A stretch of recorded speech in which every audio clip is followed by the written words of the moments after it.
Oke. Udah ke-record belum? Belum ya? Udah. Di gua belum. Di yang lain udah belum? Mungkin enak semua. Udah. Oh, udah ya? Ya udah. Sebelumnya halo Kak Bella, halo Gabriel. Perkenalan dulu kali ya biar enak. Aku Helen Milanda, bisa dipanggil Helen dari kelas 10 IPA. Aku Alicia Gusta dari kelas 10 IPA, biasanya dipanggil Alice.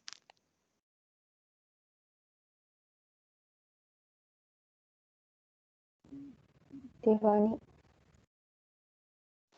Halo, nama saya Tiffany Jennifer Charles Botlo. Saya dari IPA, bisa dipanggil Tiff. Ernest.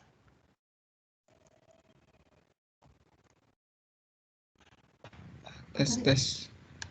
Halo, nama saya Ernest Emanuel Worong dari kelas X IPA dan bisa panggil saya Ernest saja. Thank you. Nick. Halo, nama saya Nick Ovan, bisa dipanggil Nick dari kelas 10 X IPA. Maria. Halo, nama saya Maria Angelika Violet dari kelas 10 IPA juga, panggilan Angel. Marvella.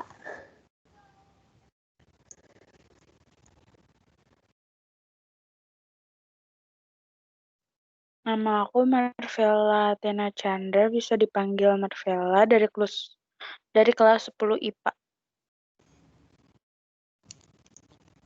Yohanes. Halo, tes. Iya, kedengeran.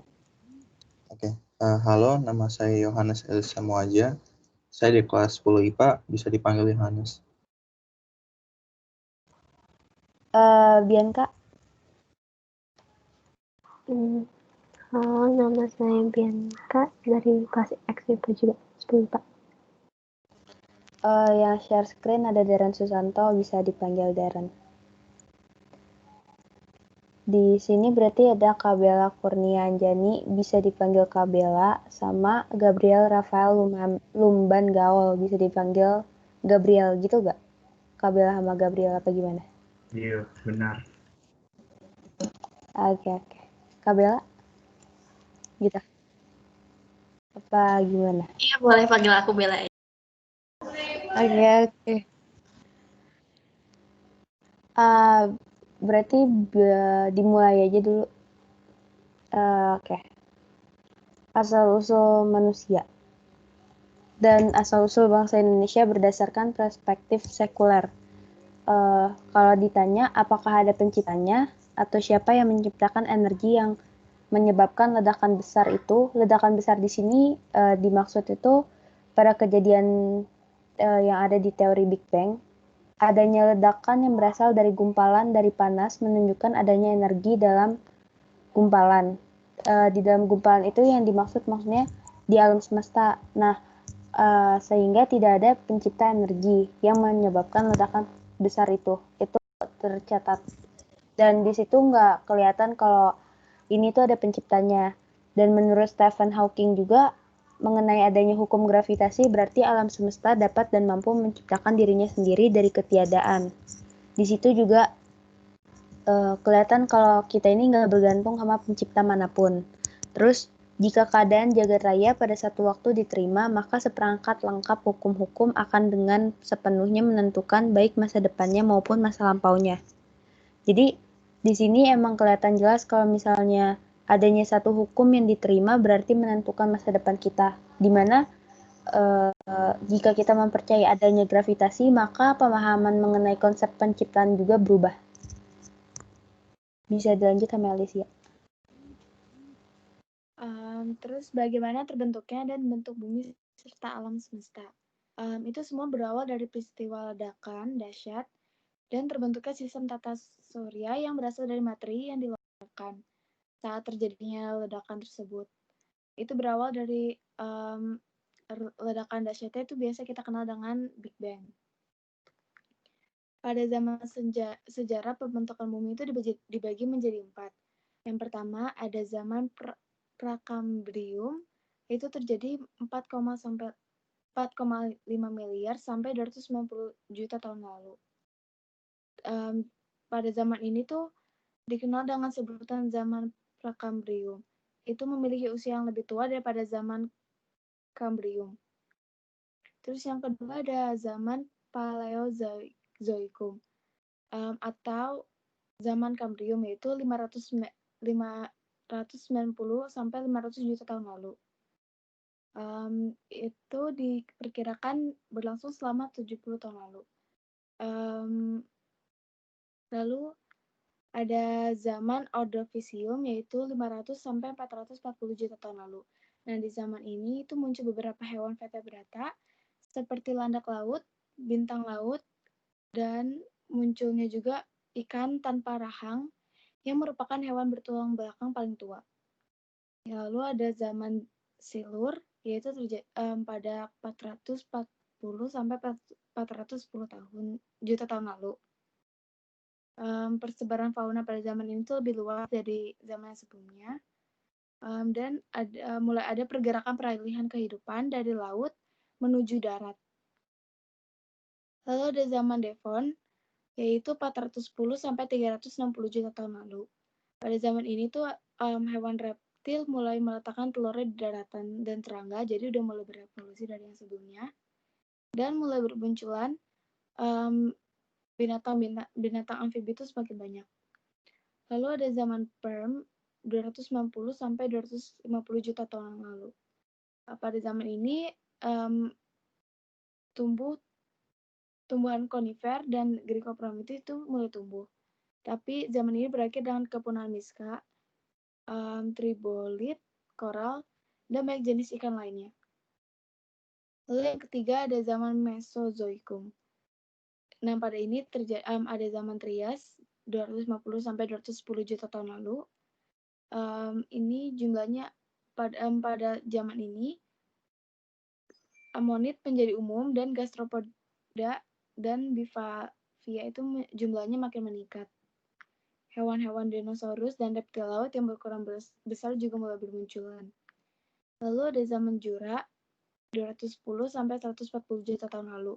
Dinosaurus mulai menjarai daratan. Ichthyosaurus menguasai lautan dan Pterosaurus menguasai udara. Lalu ada zaman Kapur, yaitu 140 sampai 65 juta tahun yang lalu. Di zaman ini, dinosaurus dan reptilia terbang menjarai bumi dan muncul mamalia berari-ari.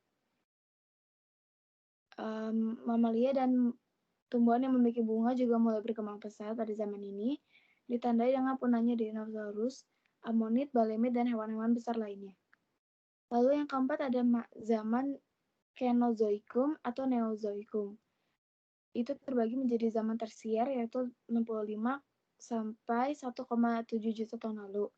Zaman ini jenis primata dan burung tidak bergigi mulai berkembang. Dan mulai banyak jenis-jenis tumbuhan yang menunjukkan variasinya yang mengikuti perubahan cuaca global.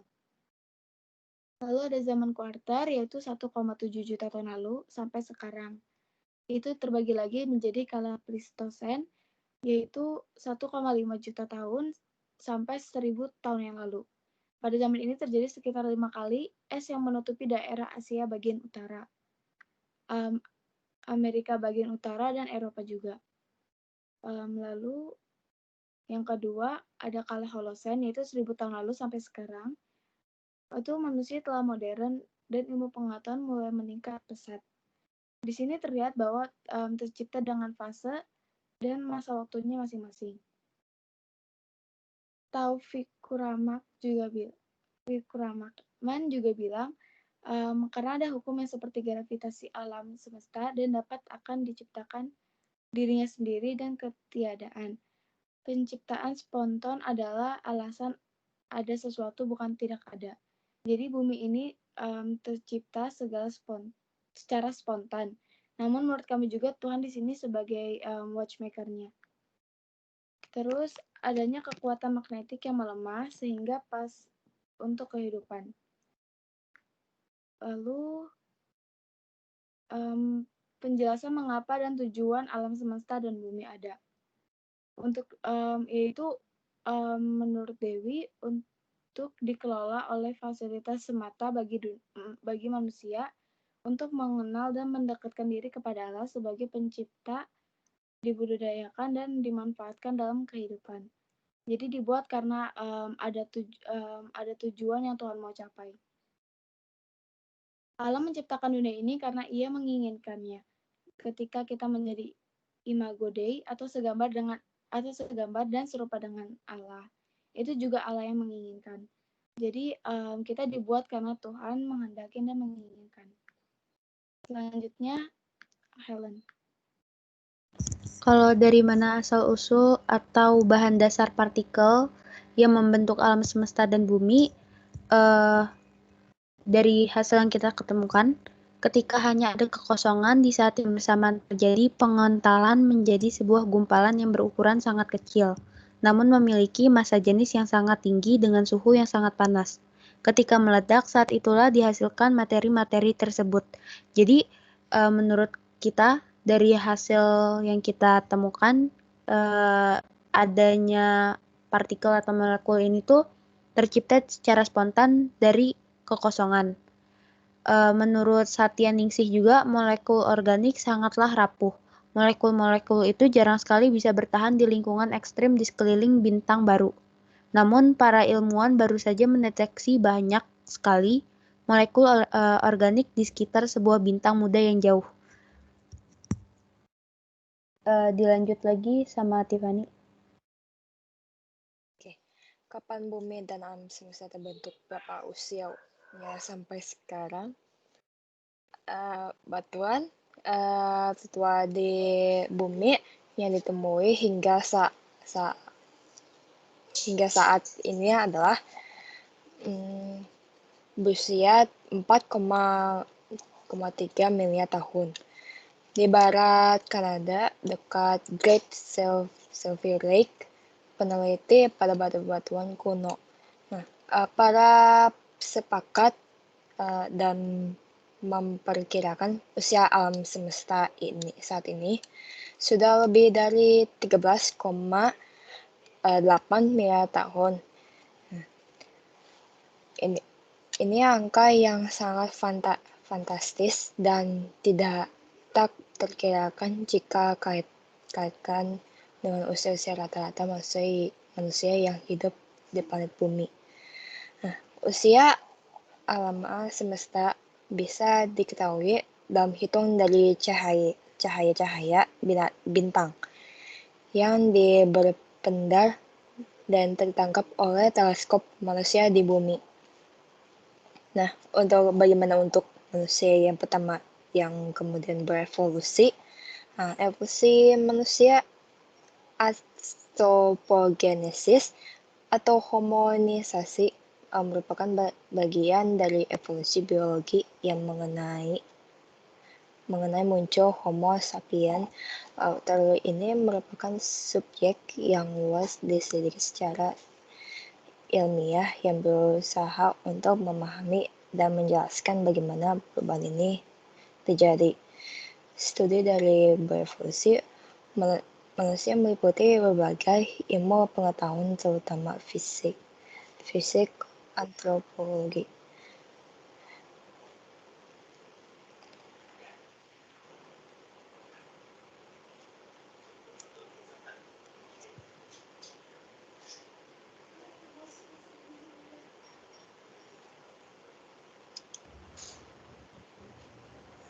Apakah ada pencipta manusia dan dari mana manusia berasal?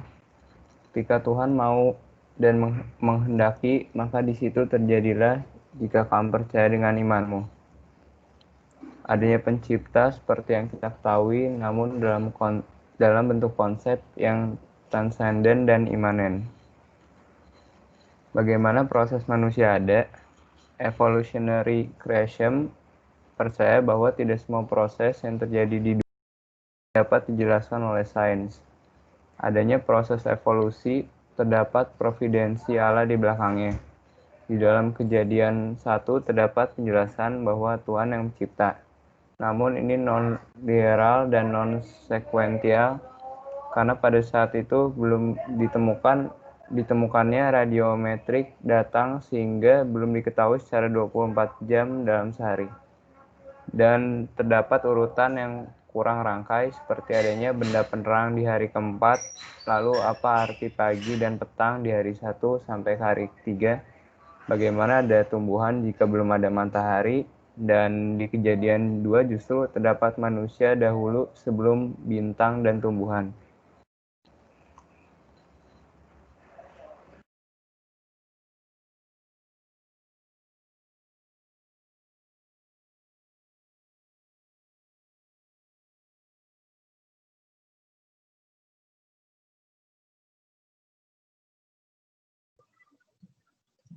Mengapa manusia ada atau apa tujuan manusia hidup? Jadi, menjadi bagian dari karya Allah untuk menatap kehidupan yang harmonis, keikutsertaan dalam melestarikan alam, dan dilaksanakan sebagai bentuk kesadaran dan tanggung jawab umat Kristen sebagai umat ciptaan Allah. Pausta 2020. Allah menciptakan kita karena Ia menginginkannya. Ketika kita menjadi imago Dei itu juga yang Tuhan wariskan kepada kita. Diberi kebebasan untuk mengeksplor. Juga imago Dei itu maksudnya itu gambar dan rupa Allah. Jadi pokoknya di sini nih kita ada karena Tuhan menginginkannya.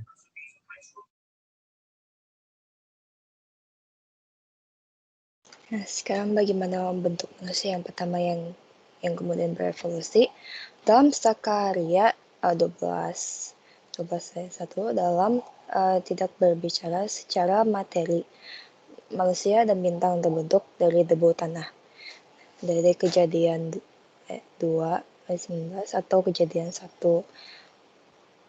ayat 24 menurut Mazmur 103 dan 14 mengkhotbah 3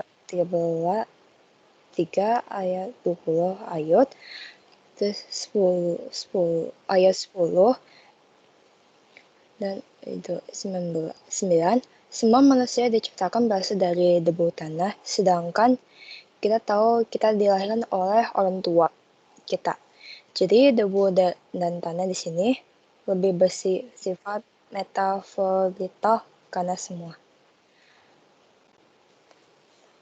manusia dihembuskan nafas kehidupan oleh Allah. Memorasi sahabat, memorasi talk 3 evolution of creation. What should I believe? Dari 2020.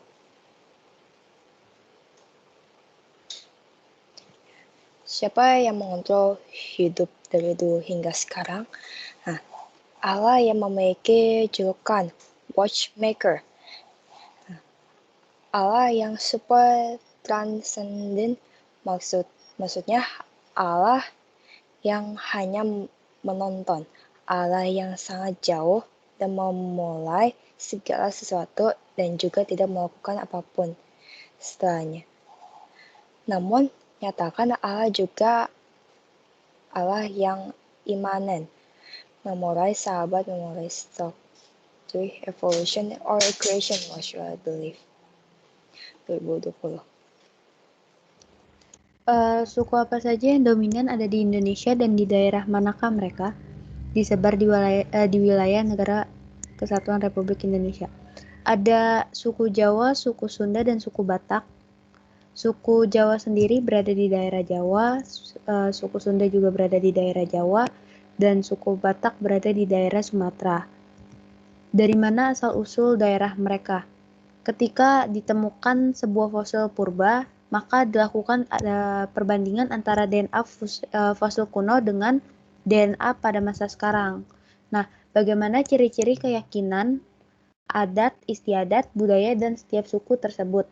Di sini kita nggak ngejelasin detail, ini kayak sepintas aja. Kayak kalau orang Jawa tuh Rata-rata ciri-cirinya sopan, pemalu, penurut, ramah, kuat dalam menjalankan tradisi, berkulit sawo matang, ukuran tubuh cenderung kecil. Nah, kalau biasanya adat istiadat atau budaya mereka tuh kayak ada upacara kasada, ritual tumpeng sewu, pingitan, ganjuran, karapan sapi, festival bandeng. Nah, kalau Sunda sendiri memiliki ciri-ciri kayak logat bicaranya juga cukup kental dan mereka kuat dalam menjalankan tradisi mereka. Mereka juga sebagian termasuk orang-orang yang sopan. Mereka rata-rata memiliki warna kulit, wajah, dan muka yang sama, manis memikat. Kalau adat istiadat atau kebiasaannya ada upacara prosesi pernikahan, kirap helaran, dan beberapa karya sastra seperti Babat Cerbon, Cariosan Prabu Siliwangi, Carita Ratu Galuh, Carita Purwaka, Caruba Nagari, dan lain-lain. Nah, kalau Batak, ciri-cirinya itu memiliki suara yang lantang, logatnya kental, biasanya orang-orangnya cenderung kasar atau sikapnya lebih kasar. Mereka juga mendominasi dan mereka kental akan tradisi mereka. Dari segi fisik, mereka biasanya lebih ke memiliki muka segi empat atau memiliki rahang yang tegas dan memiliki rambut yang acak-acakan. Biasanya, adat istiadat atau kebiasaan mereka yaitu dilarang menikahi yang satu suku atau menikahi sepupu atau pariban. Mereka juga memiliki adat istiadat Uhor, Mangulosi, dan lain-lain. Apakah suku tersebut hanya tersebar di wilayah Indonesia? Menurut kita, suku-suku tersebut tidak hanya tersebar di wilayah Indonesia. Karena ketika orang Indonesia menikah dengan orang luar, maka akan adanya tercipta suku itu lagi yang tinggalnya juga bisa di luar negeri atau justru tetap di Indonesia. Namun jumlah populasinya mungkin di luar Indonesia tidak begitu banyak. Jadi intinya tidak. Bisa dilanjut sama Elis.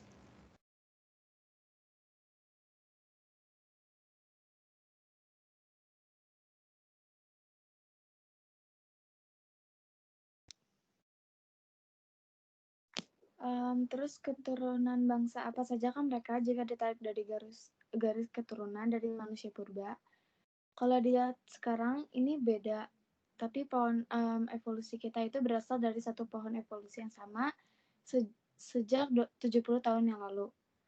70.000 tahun yang lalu. Karena ini merupakan masa yang setelah manusia modern yang dikatakan Homo sapiens keluar dari Afrika. Sekarang dan dulu memang berbeda, tapi pohon evolusi kita itu sama sejak 70.000 tahun yang lalu. Ras Melanesia itu berasal dari Afrika, memang memiliki ciri yang sama dengan orang Indonesia di timur. Ada juga Austronesia yang berasal dari dataran Cina yang berimigrasi ke Indonesia.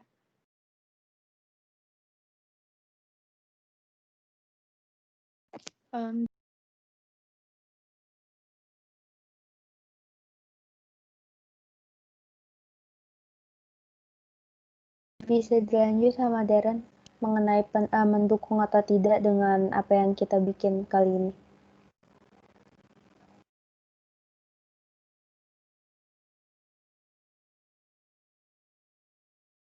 Jadi punya kita kami ini mendukung karena kita tidak bisa melakukan sains. Itu adalah sebuah berkat yang dikaruniakan Tuhan. Akan ada batasannya di mana yang tidak bisa kita capai. Lagi pula sains dan religi bukanlah dua hal yang berbeda dan saling nggak cocok. Menurut historian dan filosofer, bahwa sebenarnya komplementaritasasi antara sains dan religi adalah sebuah konsep modern. Sains dilahirkan oleh kekristenan, namun untuk tumbuh tidak bergantung pada kekristenan. Sains bukan sesuatu hal yang terisolasi, tapi hasil dari interaksi terhadap banyak hal.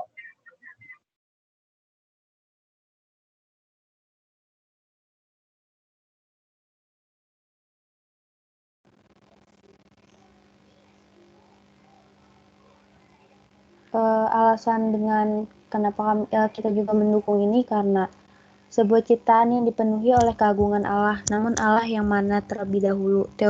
Theology of Science dimulai dengan kerendahan hati bahwa sebenarnya dunia ini adalah utter unknowability. Jika memang Allah imanen, hadir dalam semua hal, tapi dia transenden, maka dia melampaui kemampuan semua pemikiran manusia. Maka karena itu seharusnya apapun hal yang ada di dunia ini tidak dapat diketahui oleh manusia, karena adanya bagian dari Allah atau ada Allah yang bekerja dalam semua hal di dunia dan cara Allah tidak dapat diketahui oleh manusia. Sekian presentasi dari kelompok kami melalui secara sains. Mohon maaf bila ada salah kata. Jika ada pertanyaan silakan ditanyakan, atau ada yang kurang jelas mungkin boleh ditanya. Boleh resign, boleh langsung. Oke. Samuel Nata Karis dulu kali ya, yang dari tadi udah resign. Oh iya, ini berarti Samantha ya tadi ya, yang telat masuk ya? Iya bukan? Sam? Iya. Apakah Bella? Oh iya, Sam dulu, oke. Ada pertanyaan Sam atau ada yang kurang jelas atau gimana? Enggak. Enggak, oke. Berarti itu, oke. Kak Bella ada pertanyaan Kak? Atau ada yang kurang jelas? Oke, di sini aku cuma mau menanggapi. Nah, ada bertanya juga sih nanti di akhir. Jadi tadi kan di awal tuh disinggung tentang teori penciptaan bumi. Dan kalian hanya menyebutkan satu teori if I'm not mistaken. Nah, itu hanya teori Big Bang. Padahal menurut yang aku tahu terdapat 5 teori pembentukan bumi dan itu tuh merupakan pemikiran dari berbagai tokoh. Nah, karena hal tersebut itu nggak bisa diteliti secara langsung, jadi teori-teori tersebut tuh nggak kredibel. Setuju? Nah, jadi menurut aku alangkah lebih baiknya kalau misalkan kalian mencantumkan 5 teori tersebut, jadi sehingga tidak terkesan membenarkan salah satu teori. Itu sih untuk tanggapan aku yang awal. Dan aku ada pertanyaan. Kenapa sih suku Batak tidak boleh menikah satu suku? Udah, terima kasih. Untuk pertanyaannya nanti dijawab di akhir ya. Alicia mungkin boleh tolong dicatat dulu pertanyaannya, Alice. Kalau untuk menanggapi kenapa kita menandai yang teori Big Bang tadi, kenapa kita cuma bahas teori Big Bang?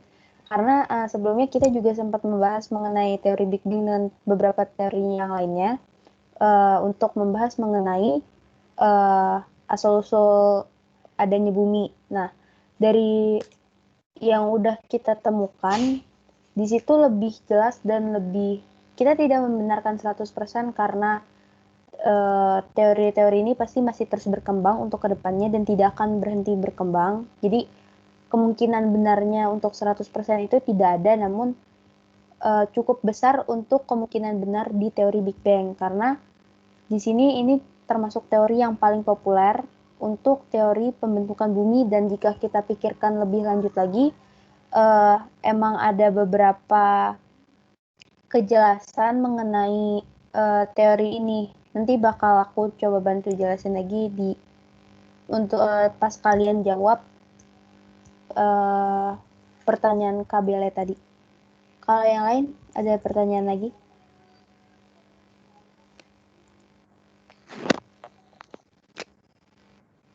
Nggak ada ya. Kalau nggak ada berarti kita bisa lanjut ke kelompoknya Yohanes sama Maria, gimana? Silakan.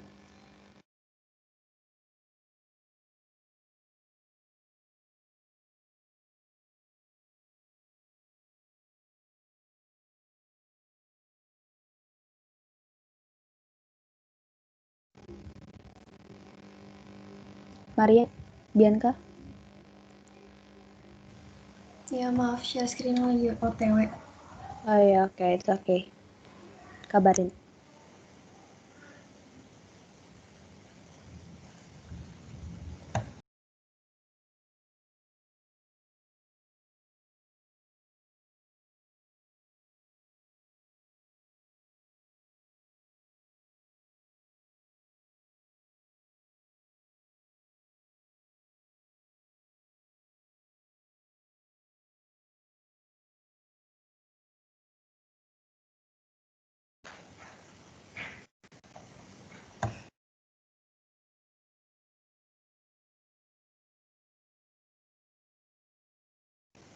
Maaf ya, bentar lagi hang.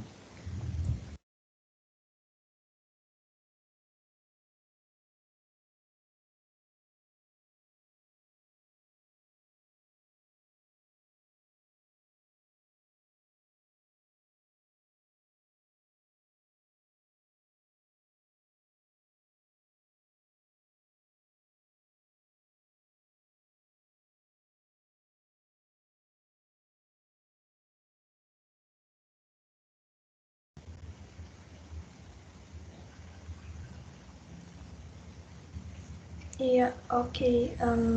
Perkenalkan, kita dari kelompok yang akan membahas teorinya berdasarkan perspektif Alkitab. Langsung aja ya. Yang pertama, tentang teori ex nihilo. Nah, teori ini tuh menyatakan bahwa ada suatu sosok yang menciptakan alam semesta. Suatu pribadi yang maha kuasa yang mampu memunculkan suatu dunia yang sedemikian indah dari kehampaan yang abstrak. Ini juga kita ambil sumber pendukungnya dari bukunya Hadi Jono. Dia bilang bahwa dunia dengan segala isinya diciptakan oleh Tuhan Allah hanya dapat diyakini dalam iman. Tidak ada seorang pun yang bisa membuktikan hal itu. Bukankah berita penciptaan itu kita dapatkan dari kesaksian Israel dalam Alkitab? Emang gak ada yang bisa buktiin, tapi ini kita imanin. Terus, ungkapan penciptaan teori ex nihilo merujuk pada Allah yang menciptakan segala sesuatu dari kekosongan. Kayak di Kejadian 1 ayat 1, pada mulanya Allah menciptakan langit dan bumi. Kata-kata pada mulanya Allah menciptakan langit dan bumi, ini berarti kita bisa lihat kalau sebelum peristiwa itu nggak ada apa-apa. Allah menciptakan semuanya dari nol. Meskipun manusia sangat kreatif dengan akal budinya, namun untuk membangun sesuatu kita memerlukan bahan baku. Nah, Allah nggak dihalangin dengan keterbatasan bahan baku. Kenyataan ini merujuk pada hal supranatural yang ada di luar logika manusia. Hukum pertama dari sains menyatakan bahwa hal materi, bahan baku yang daripadanya seluruh alam semesta terbentuk, tidak dapat diciptakan atau dihancurkan. Hal materi hanya dapat diubah dari bentuk padat ke bentuk cair, ke bentuk plasma berulang-ulang lagi. Jadi ide bahwa Allah menciptakan segala sesuatu dari kekosongan ini sangat asing bagi kita. Sorry, ini share screen-nya kenapa ya? Atau cuma aku doang?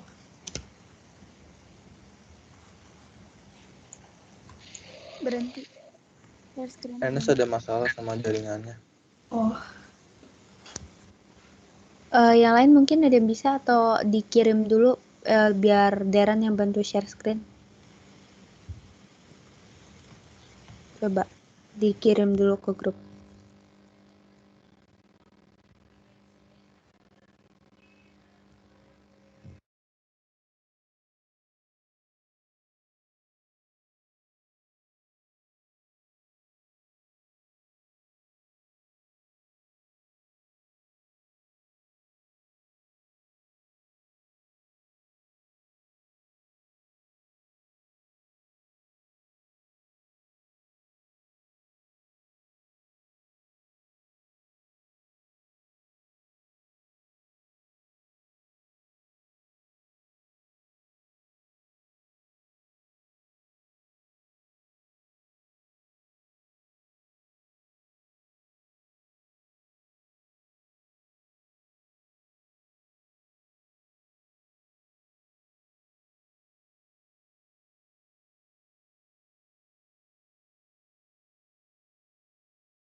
Oke, udah kelihatan ya. Maaf, bisa tolong diturunin sedikit lagi gak sampai ke poin kedua?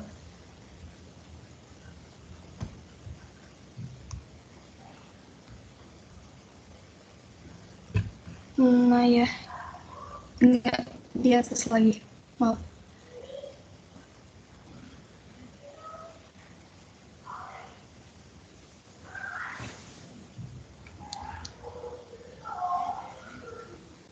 Belum, masih di atas.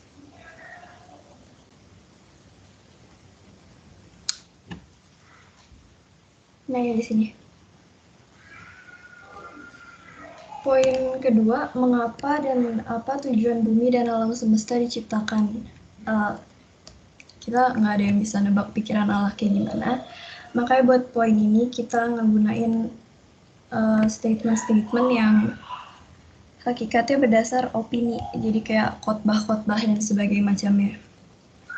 Kita lihat pernyataannya Roy tahun 2015.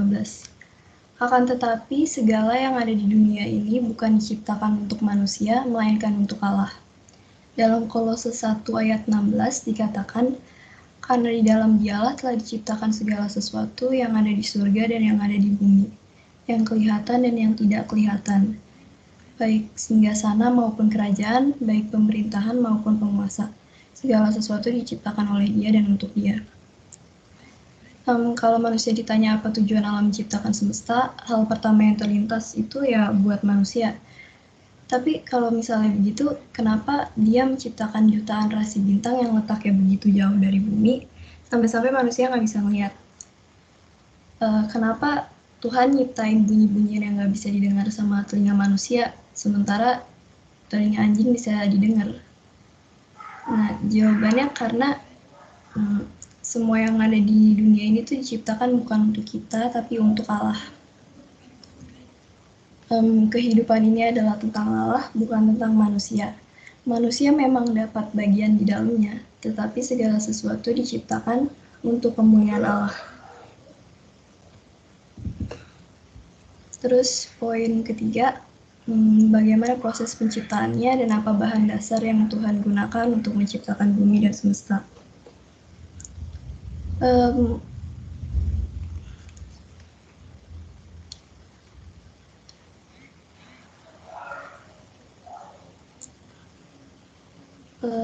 Kebesaran Allah tidak bisa dihalangi dengan ketersediaan bahan baku. Allah tidak dihalangi oleh ketersediaan bahan baku, Dia menciptakan dunia dan isinya dengan segenap kemuliaannya, lalu membentuk manusia untuk berkuasa di atasnya. Di Kejadian 1 ayat 26, Tuhan berfirman, baiklah kita menjadikan manusia menurut gambar dan rupa kita. Kata menjadikan di dalam ayat tersebut berasal dari bahasa Ibrani asah. Nah, menjadikan itu artinya membuat dengan memakai bahan. Kita tahu kalau Allah memakai bahannya tanah. Nah, terus ada lagi ketika Tuhan Allah membentuk manusia. Ada juga kata menciptakan. Menciptakan ini artinya nggak memakai bahan. Nah, kata menciptakan ini merujuk pada nyawa manusia sendiri yang Allah hembuskan sendiri ke nafas kita. Manusia pun dibentuk dari sebuah bahan baku, yaitu debu tanah. Tapi penggunaan debu tanah ini hanya membentuk wujudnya. Allah sendirilah yang meniupkan nafas kehidupan dan menghidupkan manusia.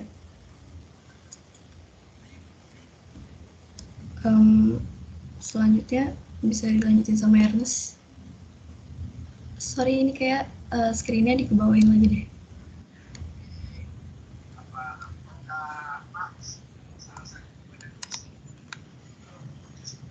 Suara kedengaran kan? Kedengeran kok, kedengeran. Jadi kita akan lanjut di seperti apa bentuk bumi dan alam semesta. Itu di agak ke bawah dikit, Der.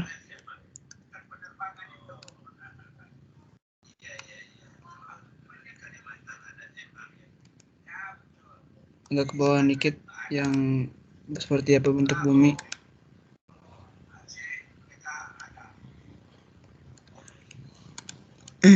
Nah, dalam ini saya mau bilang Jaoli dengan bentuk bumi dan alam semesta itu didahului oleh bumi dibandingkan dengan matahari.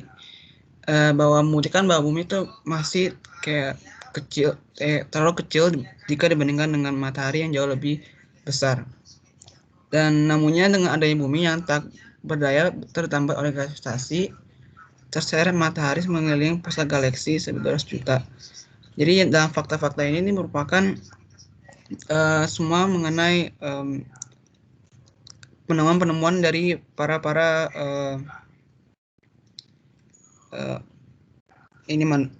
sebentar.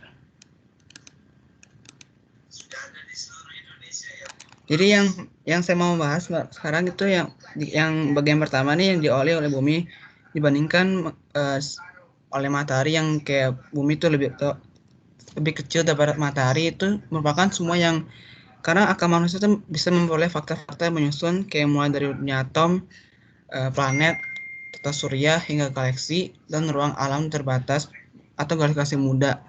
Nah, itu semua dari akal-akal manusia. Dan jika kita lihat dibandingkan mengenai di dalam versi Alkitab itu bahwa di ayat pertama tuh Allah menciptakan langit dan bumi. Dan hasil dari tindakan pertama itu merupakan bahwa bumi yang masih dari penciptaan pertama tuh masih berbentuk kosong dan gelap gulita yang masih meliputi samudera raya yang meliputi bumi itu yang pada ayat kedua. Dan dengan itu semua itu belum terbentuk ruang antara langit dan dengan bumi yang seperti dikutip oleh Wenham tahun 1987.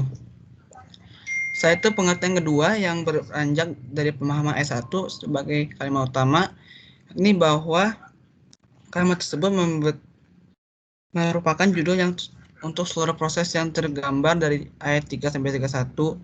Dalam hal ini ayat 1 tidak menunjukkan pada tindakan pertama Allah, tapi menunjukkan pada keseluruhan proses penciptaan langit dan bumi sesuai dikutip dari Von Rath 1979.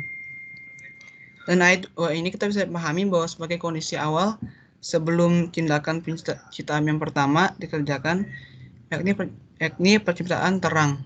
Pemahaman ini juga membuka jalan bagi pemahaman bahwa bumi yang belum berbentuk dan kosong itu sudah ada sebagai bahan penciptaan. Demikian Allah menciptakan dan dari ketiadaan. Jadi semuanya itu yang Allah menciptakan itu sebelum dari ketiadaan. Sebab itu pasti ada banyak-banyaknya pertanyaan-pertanyaan muncul seperti apa yang ada sebelumnya Big Bang, kekuatan apa kiranya yang dapat menyebabkan ledakan raksasa yang menghasilkan raksasa yang sebelumnya tidak ada. Ada satu jawaban yang dapat diberikan untuk pertanyaan yang ada sebelum Big Bang. Allah yang Maha Kuasa yang menciptakan bumi dan langit dalam keteraturan yang sempurna. Ini dikutip dari Vian 2019. Dan bisa ke bawah lagi dikit der, yang kapan atau tahun berapa bumi diciptakan.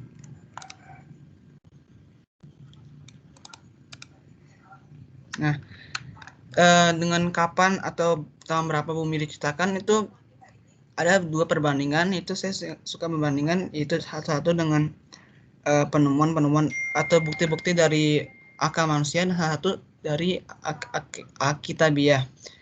Yang hasil analisis gramatikal yang demikian mengarah pada pandangan bahwa kejadian 1 sampai 1/2 surya merupakan kondisi awal dari penciptaan. Aksi penciptaan itu sendiri baru dimulai dengan penciptaan terang pada ayat 3. Dalam hal ini kapan bumi ini diciptakan adalah bahwa dikatakan pada ayat 1 sampai 2 dikatakan bahwa sebelum semua itu masih terbentuk kosong dan gelap gulita menyeluruhi samudera. Sama seperti yang tadi, kemudian itu pada kejadian 1 sampai 5 merupakan hari pertama sesuai dengan Alkitab di kitab Kejadian. Jadi awalnya itu merupakan pada hari pertama yang kayak masih dalam kondisi awal penciptaan itu. Dan menurut kalkulasi manusia, menurut akal-akal manusia atau penemuan-penemuan itu bahwa bumi ini berumur 4,543 miliar dengan adanya berbagai teori. Dan sedangkan dengan kalkulasi menurut Alkitabiah itu yaitu bahwa usia bumi dengan memiliki hanya perkiraan bahwa umur bumi ini adalah 6020 tahun, jauh lebih berbeda dari akal manusia yang tadi. Dan perhitungan ini tuh ditemukan oleh seorang orang dari Irlandia, yaitu bernama James Ussher. Dan setelah itu kita akan bahas mengenai siapa yang mengontrol semua ciptaan tersebut. Dan pada pertama, semula ketika Allah menciptakan langit dan bumi itu tadinya masih kayak kosong, nggak ada masih belum ada ciptaan atau apapun, masih gelap dan kosong, dan yang gelap gulita menyelimuti samudra itu. Namun kemudian roh Allah melayang-layang di atas permukaan air, dan Allah berkata, biarlah terang. Lalu terjadi terang. Dan itu pada bawah saat pada Allah berkata, biarlah terang. Selanjutnya sampai hari ke-6 itu bawahnya berkata sebaliknya, dan hal itu pun tercipta dan terkabul. Sebab sebelumnya adanya penciptaan bumi ataupun segalanya, semua masih terlihat gelap gulita dan kosong, sesuai yang dikatakan di atas bahwa yang mengontrol bumi merupakan yaitu Allah yang Maha Kuasa. Setelah bisa dilanjutkan oleh Yohanes mengenai asal-usul manusia.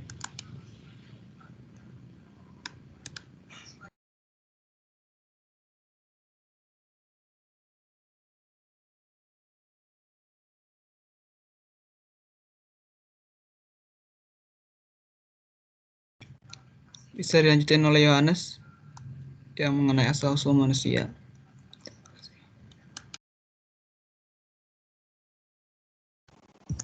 Jadi dilanjut sama siapa dari kelompok kalian? Dilanjut oleh Yohanes. Yohanes.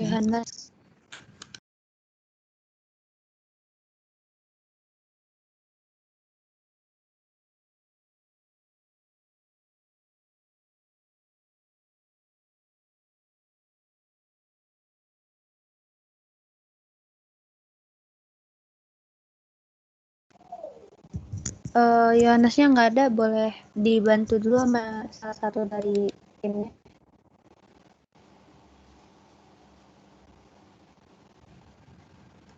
Atau kita lanjut dulu ke Bianca yang setelah Yohanes.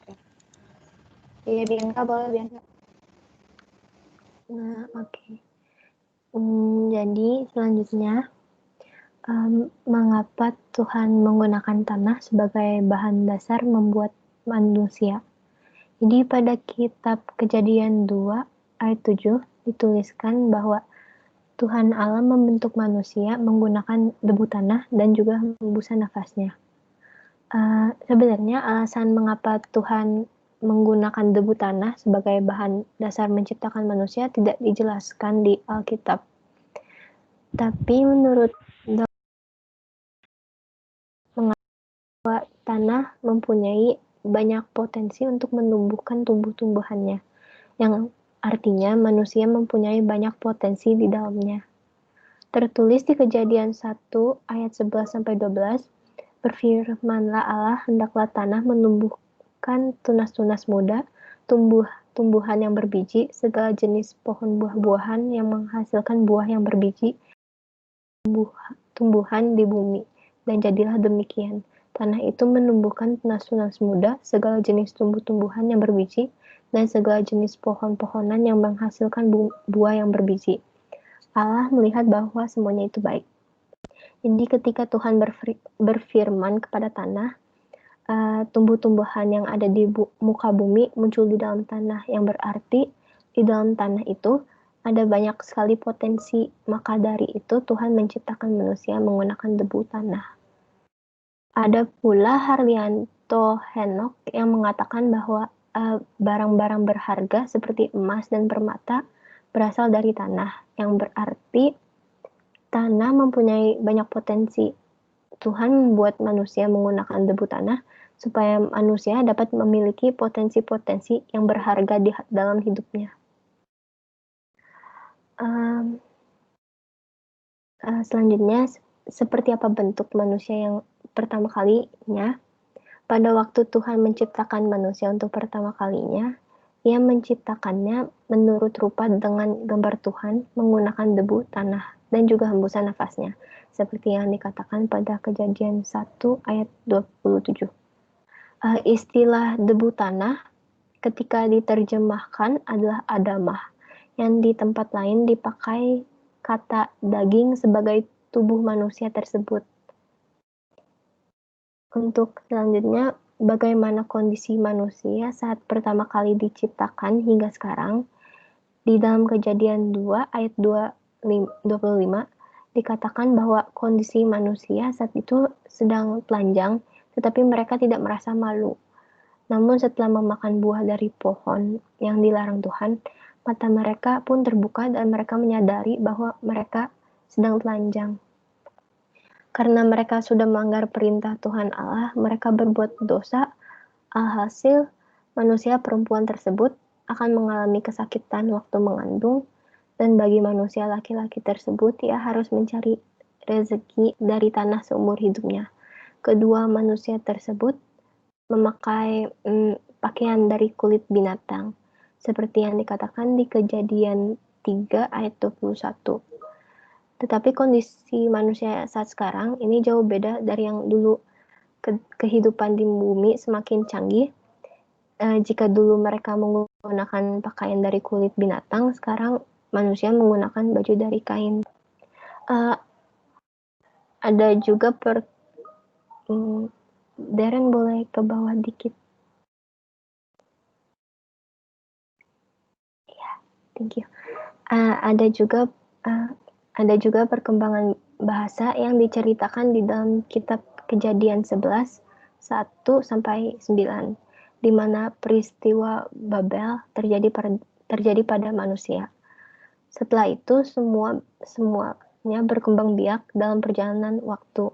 Manusia menjadi bangsa-bangsa, mempunyai warna kulit yang berbeda, budaya dan bahasa yang berbeda. Hanya saja Alkitab tidak menceritakan secara detail bagaimana mereka berkembang biak. Dikatakan juga di dalam kitab Wahyu 9 ayat 20-21 bahwa manusia semakin hari semakin berbuat dosa. Pada zaman dulu dosa disebut dosa, tetapi di masa kini dosa sebagai kebenaran. Maka dari itu kualitas hidup manusia terus menurun dan memburuk. Perlakuan manusia seperti pembunuhan dengan jelas dinyatakan kejatuhan karena manusia dibentuk oleh Tuhan menurut gambarnya. Dalam Kejadian 9 ayat 6 dikatakan bahwa siapa yang menumpahkan darah manusia, darahnya akan tertumpah oleh manusia, sebab Allah membuat manusia itu menurut gambarnya sendiri. Selanjutnya bisa dilanjutkan oleh Marvel.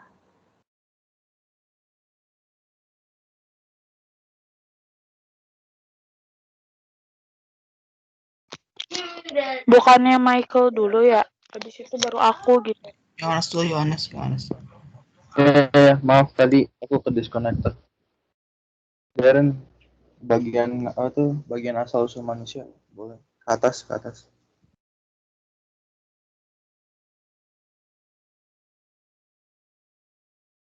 Ini kelebihan dia turun.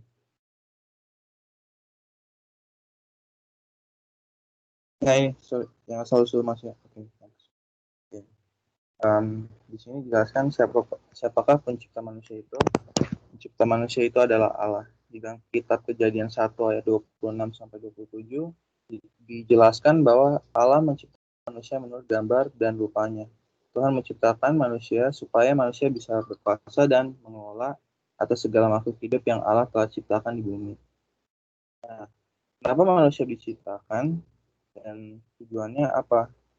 Seperti yang dijelaskan sebelumnya tadi, manusia diciptakan untuk mengelola dan berkuasa atas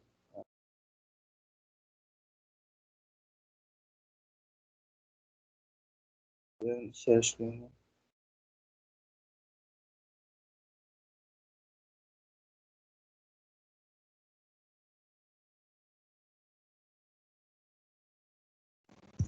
Bagian Yohanes sudah. Kalau udah langsung lanjut Belum. Marvella. Belum. Soalnya belum. Oke, sorry.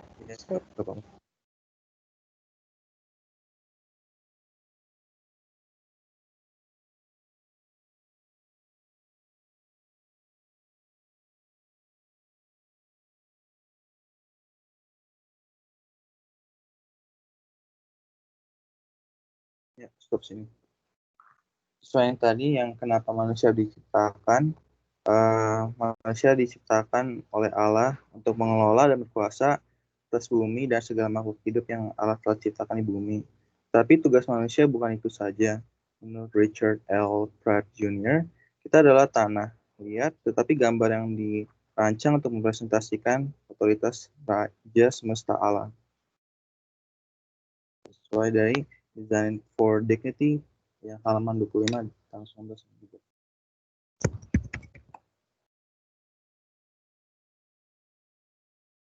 Maka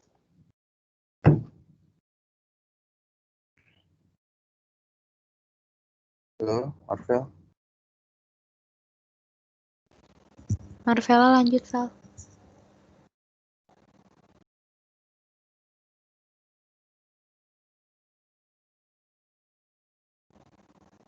Marvella.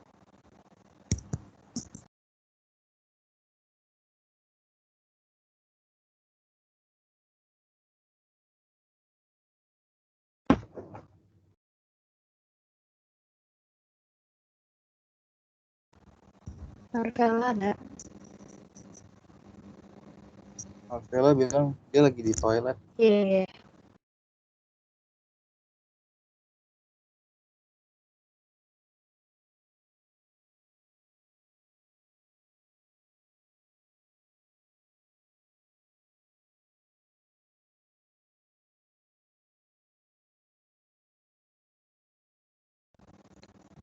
Atau mungkin punya Marvella bisa dilanjut sama Maria dulu, nanti kalau ada pertanyaan atau apa baru di handle sama Marvella biar tuker posisi dulu.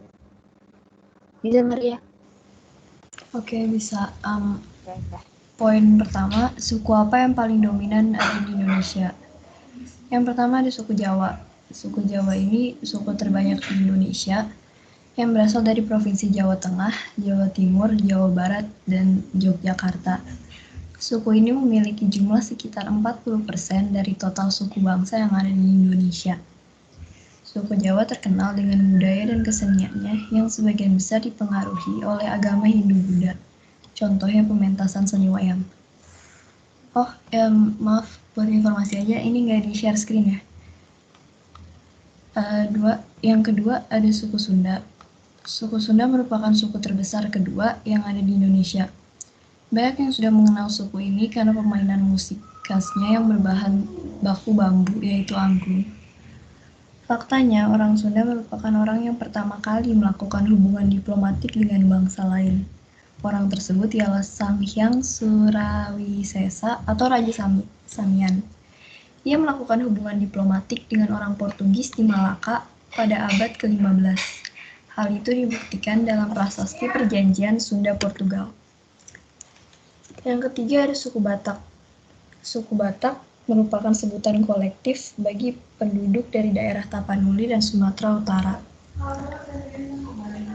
Ciri-ciri keyakinan dan adat istiadat. Yang pertama ada suku Jawa. Suku Jawa memiliki beragam kebudayaan yang cukup terkenal di kalangan masyarakat, termasuk wisatawan mancanegara. Adapun budaya khas suku bangsa Jawa yaitu pertunjukan wayang kulit. Wayang kulit adalah semacam boneka tangan yang berbentuk tokoh pewayangan seperti Pandawa V dan Kurawa. Terus yang kedua, adat istiadat suku Sunda. Ciri-ciri suku Sunda, kulit putih serta Ciri-ciri suku Sunda memiliki kulit putih serta mempunyai tekstur muka yang mirip. Kepercayaan sebagian besar orang Sunda adalah pemeluk agama Islam, yaitu sekitar 99%. Sisanya memeluk agama Kristen dan Sunda Wiwitan. Kepercayaan Sunda Wiwitan adalah kepercayaan tradisional warisan leluhur yang masih dianut oleh beberapa komunitas Sunda di pedesaan, misalnya di Kuningan dan masyarakat Baduy di Lebak, Banten. Di suku Sunda juga ada adat istiadat ngenyak serah. Apabila adat ini tidak dilakukan, maka seserahan tersebut dilakukan ketika sebelum dimulainya akad nikah sang pengantin. Terus ciri-ciri suku Batak, Ciri-cirinya orang-orangnya memiliki prinsip kuat, berpegang pada prinsip Dalihan Natolu, dan tradisi lompat batu. Kebudayaan saat ini, mayoritas suku Batak memeluk agama Kristen Protestan. Namun, jauh sebelum mereka mengenal agama ini, orang-orang Batak menganut sistem kepercayaan tradisional. Mereka memiliki sosok yang dianggap sebagai dewa tertinggi, bernama Mulajadi Nabolon. Adat istiadat Hagabeon ialah harapan masyarakat Batak guna mempunyai keturunan anak cucu yang baik. Terus ada Uhum dan Ugari. Uhum dan Ugari adalah hukum di masyarakat Batak. Orang Batak sangat mendirikan hukum dan memprioritaskan sikap keadilan. Apabila suku ini tersebar di wilayah Indonesia, ia tersebar karena banyak di daerah suku Jawa yang memiliki darah Sunda. Itu aja sih.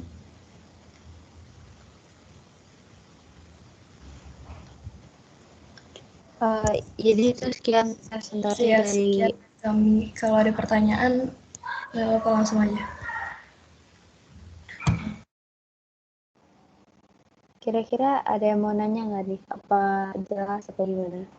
Kalau emang mau pertanyaannya kayak dibandingkan antara penjelasan yang pertama sama penjelasan kedua juga nggak masalah ya.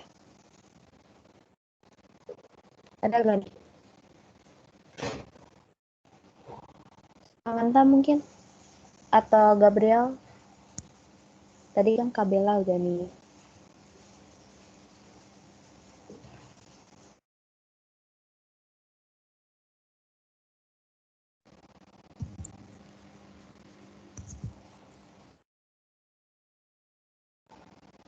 Gimana? Ada nggak? Enggak sih. Belum ada. Oh, belum ada. Oke. Berarti karena belum ada, aku mau jawab pertanyaannya Kabel yang tadi ya. Buat pertanyaan kenapa kita di sini ngambilnya teori Big Bang doang. Soalnya kita sebelumnya sempat ngebahas tentang teori Big Bang dan ada satu dari video yang menjelaskan cukup jelas gitu. Jadi pada zaman dahulu sampai zaman sekarang ya, hampir semua astronom itu sepakat dengan teori itu seluruh alam semesta menyebar dengan galaksi jauh yang menjauh dari kita ke segala arah ketika 13,9 miliar tahun yang lalu. Itu kurang lebih ya. Nah, disitulah segala sesuatu di kosmos dimulai keluar sebagai satu titik di ruang angkasa. Dan jika kembali ke masa itu, maka berkemungkinan kita tergencet dan terhimpit kembali menjadi satu titik kecil. Jadi, ibaratnya titik kecil yang udah meluas, yang udah meledak, kalau dikembalikan lagi, itu bakal kita semua yang terhimpit dan berarti kan itu ada terjadi gitu ya. Nah, kita juga harus ingat kalau misalnya untuk adanya cahaya yang melintasi alam semesta itu butuh waktu yang gak sebentar. Dan saat ini kita bisa melihat galaksi yang sangat baru kayak itu berarti kita bisa melihat ke masa lalu walau tidak sedetail itu. Nah, berarti kita juga dapat melihat bahwa galaksi pada zaman dahulu kala sangat berbeda dengan yang sekarang.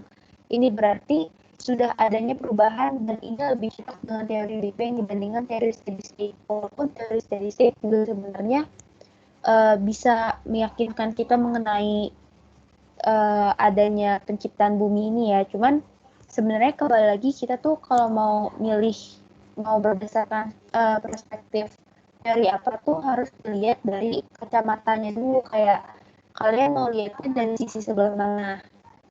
Kalau misalnya untuk pertanyaan satunya bisa dijawab sama Alicia mungkin. Oke, tadi kan Kak Bella nanya kenapa suku Batak itu nggak boleh nikah sama satu marganya. Jadi mereka boleh nikah sama satu marga, asalkan itu mereka itu paribannya. Nah, pariban itu buat laki-laki itu anak perempuan dari pamannya, dari bagian ibunya. Kalau buat perempuan itu, pariban itu anak-anak laki-laki dari bibinya, bagian ayahnya. Nah, tapi ada beberapa marga yang walaupun mereka beda, tapi mereka tuh nggak boleh nikah. Karena masih ada satu hubungan satu darah gitu. Contohnya, marga Manurung sama Sitorus. Gitu. Jadi, di lain dari Pariban, satu marga mereka nggak boleh nikah, tapi kalau mereka Pariban mereka boleh nikah. Apakah terjawab? Oh iya, selain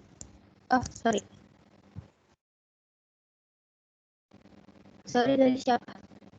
Dia lagi ngomong, sorry. Enggak, tadi ngejawab apakah terjawab, ya sudah terjawab. Oke. Iya, jadi dan itu tuh sebagai penanda identitas juga, jadi ada beberapa kebiasaan atau adat istiadat dari suku Batak yang bahkan sampai sekarang diteliti juga ada beberapa sebagian yang sudah mulai meluntur gitu. Kira-kira Kak Bella ada pertanyaan atau? Udah kok, udah oke jawabannya. Terima kasih. Oke, yang lain?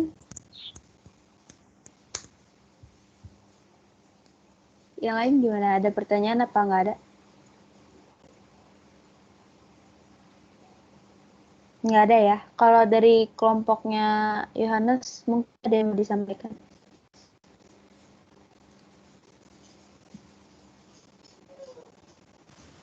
Mungkin cukup kali ya, kalau nggak ada pertanyaan.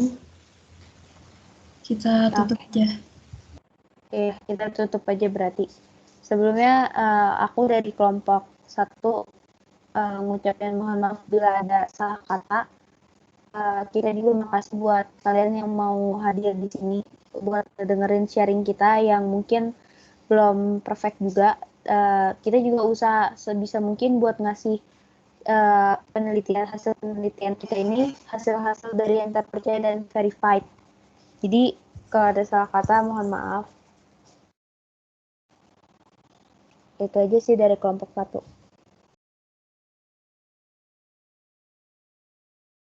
Dari kelompoknya Yohanes mungkin kalian ditutup.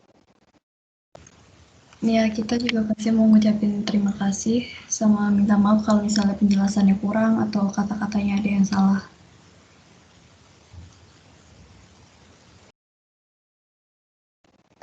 Berarti ya dulu pertemuan kita semoga memberi kesan yang baik atau memberi tambahan ilmu kepada kalian semua. Makasih buat Kak Bella, makasih buat Samantha, dan makasih juga buat Gabriel. Makasih buat yang lainnya juga. See you next time. Bye-bye. Thank you. Thank you. Oke. Thank you.